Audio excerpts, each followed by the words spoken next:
Hey there, welcome back to another video. I'm Bruce. Today I'm going to show you how I'm going to make two different carved bowls or platters, two different styles that is. So I found this big piece of walnut. Obviously I don't need this whole piece, but it's the width that I need and it's about 2 inches thick, which is also called 8/4.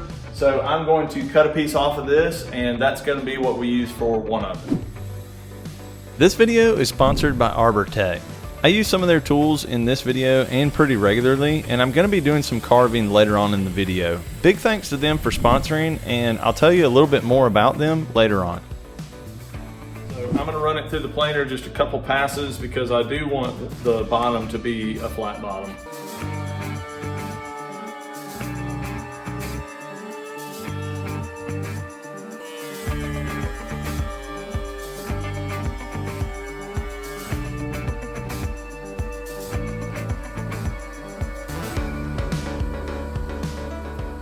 So I'm just reading the piece here, trying to figure out which side I might want to scoop out for the big bowl. The grain here on the end is kind of arching this way, so I think if we use this as our top and scoop it out, we might get kind of this cool striated effect as we go down there. Plus it will help me, it's got like a little split from a knot there. If I'm rounding that over as a bowl on the underside, I'll probably be able to get rid of that. So I think this is going to end up being our top side. All right, I found this piece of cherry. It's not quite as thick as the walnut, but I'm going to do a longer platter on this one, maybe about 22 inches. Let me get my tape measure. That way it'll look a little bit different. We can do a different design on this one. Okay. I'm going to get this flattened.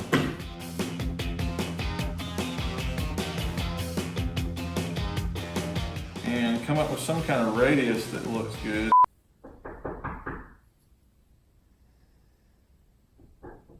Nobody's home. They found us.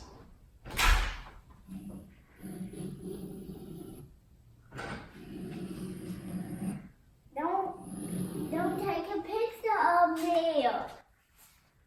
Oh. No picture. Usually he likes it. All right, so I'm thinking this might be a good option. Kind of just do a slight rounding here and I'll mimic it on the other side. And that way I can kind of create that same lip on the underside. Then on the side where that is, I'll kind of do a, I don't know if you can see it on the walnut, but I'll kind of carve away like this so it'll have a hand grab on the side. Underneath, I'll carve all that away. All right, so here's the idea. I have flipped it over. I'm going to find center again. We want the compass to not be on the center on the back side here, and I'll show why. What that'll do is let me keep the same arc with the compass, so it will match the top, but now it is set back from the edge a little. So now I know right where I can carve away on the underside and kind of swoop that toward the front side, and we've got a nice transition. I'm creating the design for these bowls on the fly, so thanks for coming along for the journey, and I will be getting to some carving. Be sure to stick around, you don't want to miss it.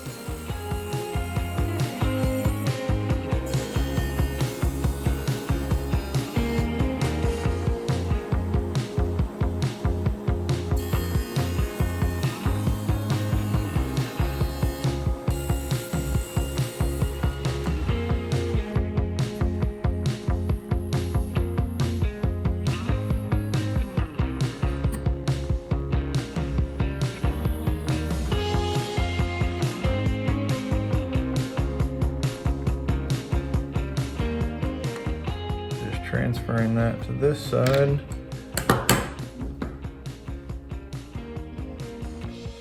Hopefully it works the same.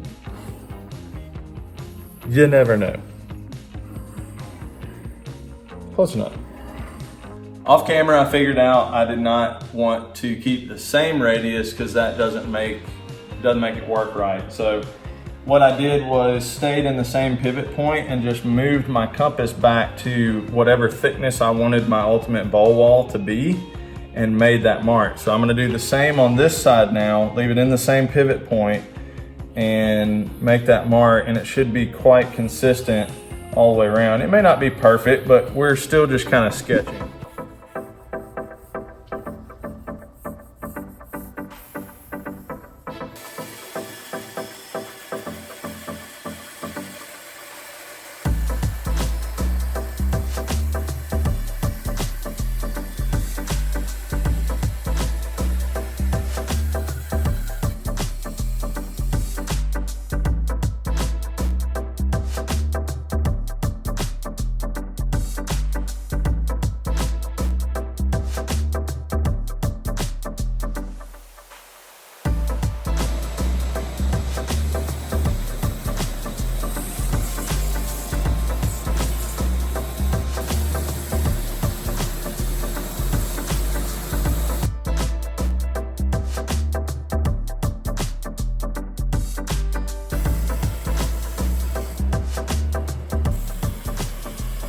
Okay, so I try to do this, and then That's better. So I've got it roughed into the shape that I kind of want on the ends here. That sander makes quick work of that. Now I'm gonna do a little more layout on the back now that I can kind of see the shape and understand how I want to scoop it out a little better.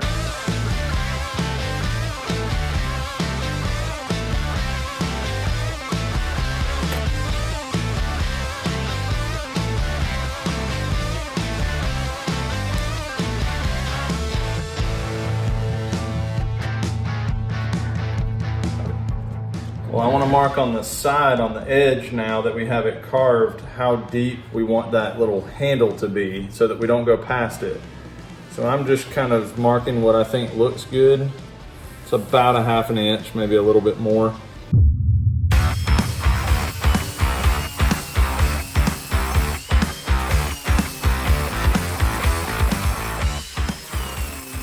As I mentioned earlier, ArborTech is the sponsor of this video.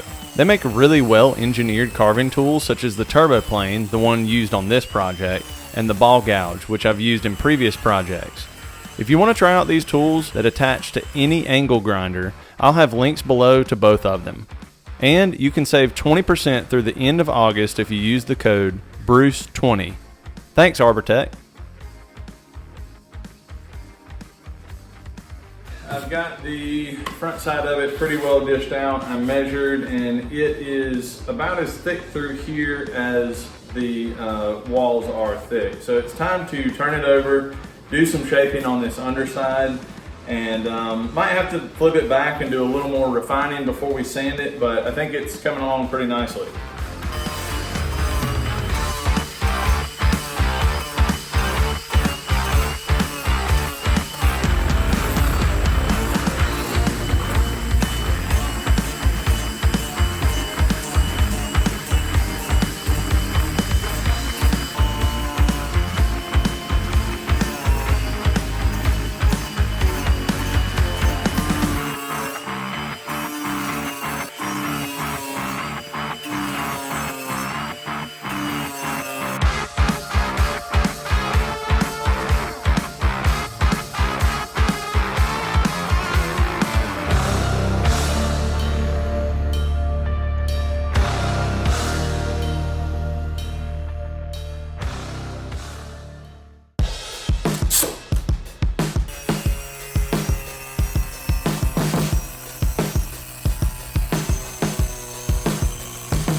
I just sprayed some water in these, so I'm gonna let that sit for a minute, raise the grain, then I'm gonna sand them with 220, and they'll be ready for some finish.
So thanks so much for checking out this video. I really like how these two came out. This one is a little bit more of a modern look where it's got these kind of carved and scooped handles on it, but it's still got some angular shapes to it.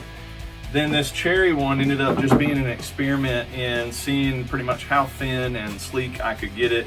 Got it pretty thin and consistent. It's still got a little pedestal there on the bottom so that it sits really nice and flat on the counter, but I really like how they came out. I'm curious, what different direction would you have gone in the design or the shape that you did for these? Thanks so much for watching and coming along for this. It was kind of fun to just create these on the fly, coming up with a couple different designs. If you haven't already checked out some of my other videos, I'll put a couple on the screen right here. Go ahead and give me a thumbs up if you think I earned it. I really appreciate you watching. Thanks so much. I'll see you next time.